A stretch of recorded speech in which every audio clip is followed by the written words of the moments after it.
This is Andrew bringing you another Keyforge deck reveal and review. Got some more Age of Ascension going on here.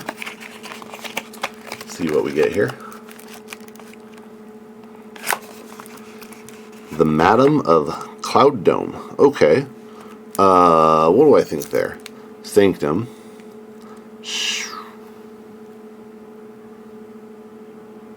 Shadows. Dees. Oof, I got one right. It's Sanctum, Untamed, and Mars. Alright. Well, always looking for that Genka setup, but there's other good things that can happen in Mars for sure. Cool synergies that can fire off. They're very combo-y, although, man, compare them, looking back, you compare them to Saurian now, and that's rough. But, then Untamed, maybe we'll get some Burst, and Sanctum, some Board, and Amber Control. Yeah, we'll see how that works out. Starting off with a Mother Gun, it's an artifact.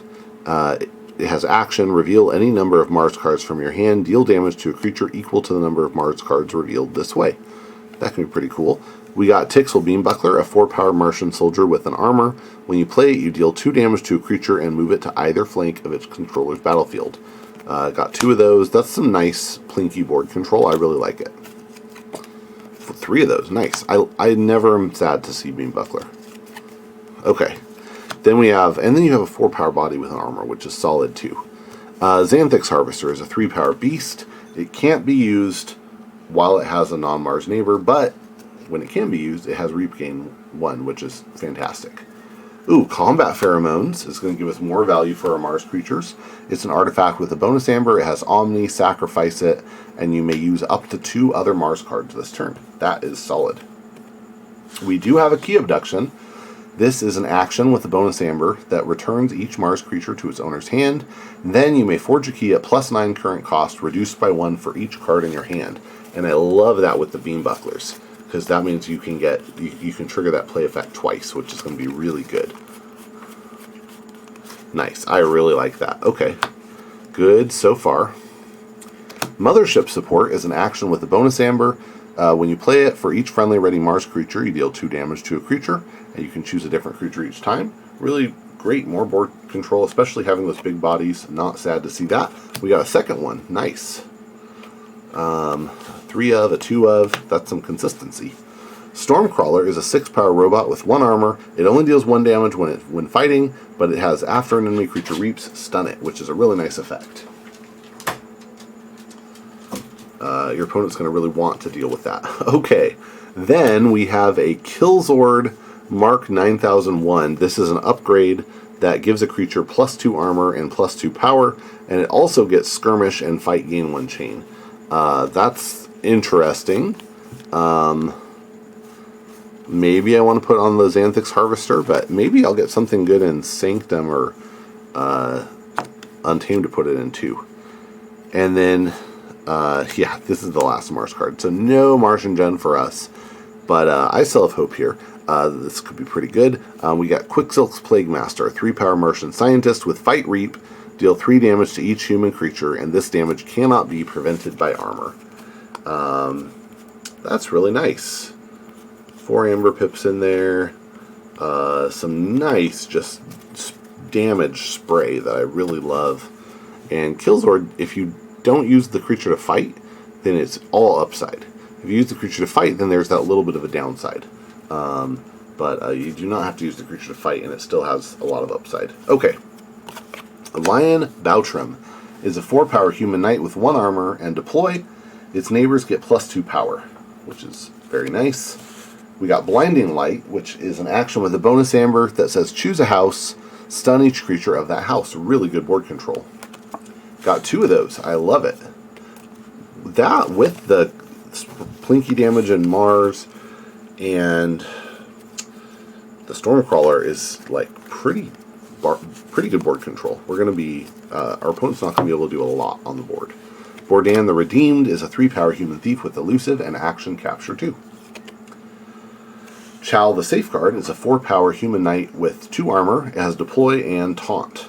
Really nice to put that next to the lion. And, maybe we put that next to anything else we'd really want to protect. Not really. Maybe the Stormcrawler. You don't want it next to the Xanthix Harvester, and the Beam Bucklers don't need to be protected. Shield of Justice. I love it. It's an action with a bonus amber that says for the remainder of the turn, each friendly creature cannot be dealt damage. Nice. Sir Marrows is a 4-power human knight with 2 armor.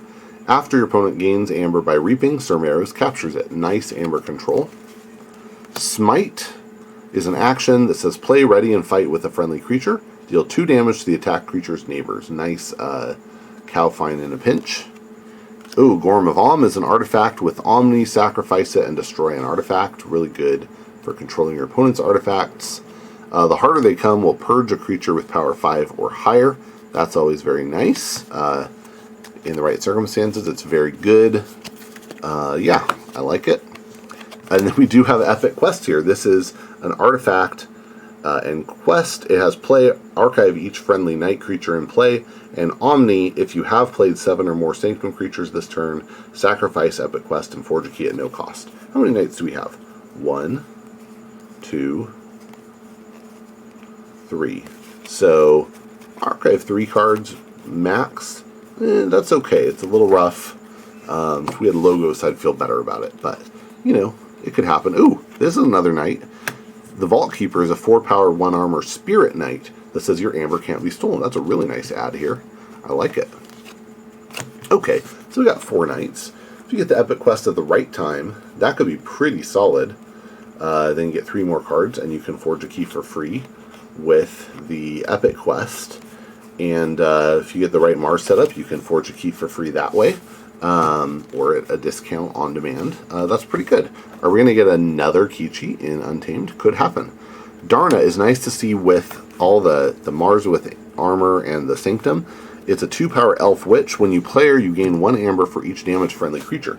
And, the chances of you having a damage-friendly creature go up as you have creatures with armor and bigger bodies, right? 1 armor, 2 armor, 2 armor, 4 power, 1 armor, but it makes the neighbors bigger. 6 power.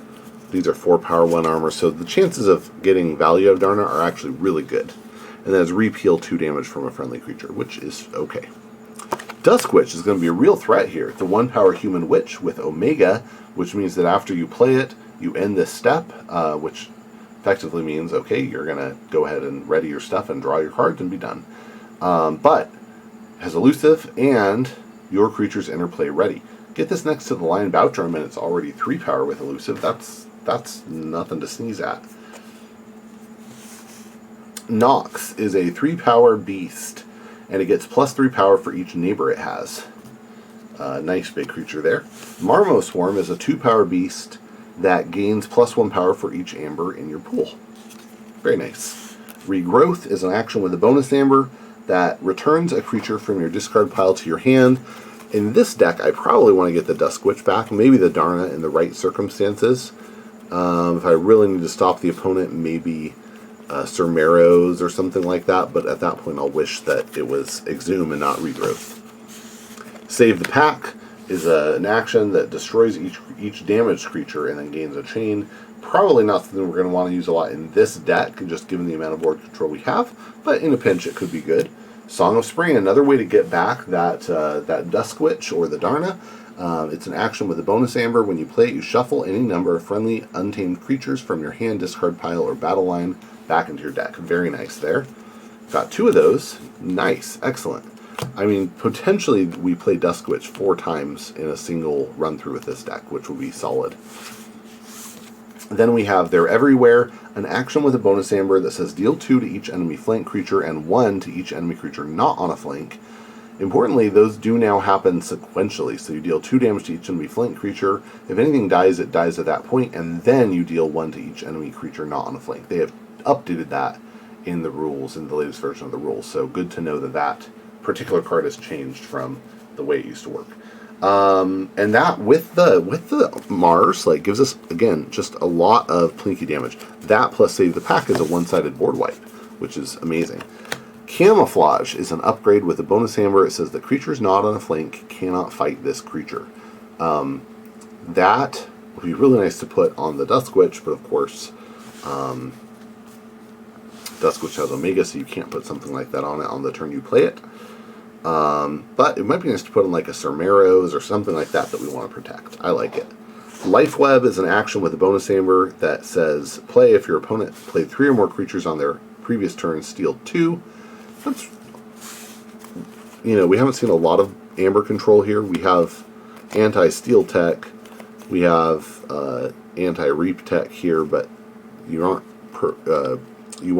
retroactively capturing amber. So really have to worry about amber control here, and I think we just have to race with this thing. But still, in a pinch, Life Web can be steal 2, which is not bad. And then we have one of my favorite Untamed cards, Nature's Call, which gains you an amber, and you return up to 3 creatures to their owner's hands. In Coda, this tended to be a very offensive card. You would play it with like Dust Pixies to get insane value. But here, we're more likely to play it defensively. There's not a lot of value in lifting up the Duskwitch. There could be in the Darna in the right circumstances. If you play the Darna and gain 3 and then you can Nature's Call it, that is fantastic. The Marrows we're not going to want to lift. Really nothing else here that we're going to want to lift. Maybe the Beam Bucklers, but I'd just rather do that with the Key Abduction because then I can play them right back. So probably we're going to use this to lift the opponent's creatures. I want to count the amber here though, because there's a lot. That is 6 right there. 7. 8, 9, 10, 11, 12, 13, 14. 14 printed amber is pretty solid, especially once you consider we're probably getting something from the Darna. We're probably getting a couple reaps in here, right? So all in all, I think this is a pretty good race deck. It's not going to slow down the opponent, and that's the biggest risk. And really what we probably want to do is race, control the board, and then be able to like end it with a Key Abduction, or in the worst case scenario, end in like a 2-turn combo with an Epic Quest, which is a little harder to pull off. But that Key Abduction I think could really win a lot of games here. The last deck I opened, I got a Legacy Dust Pixie, and I would have loved to have that with this Nature's Call, but it was not meant to be. So it is what it is. And this seems pretty good, though. I am excited to go racing with it. This was the Madame of Clouddome. Thanks for watching, and I hope you enjoyed and that you'll get out and forge some keys.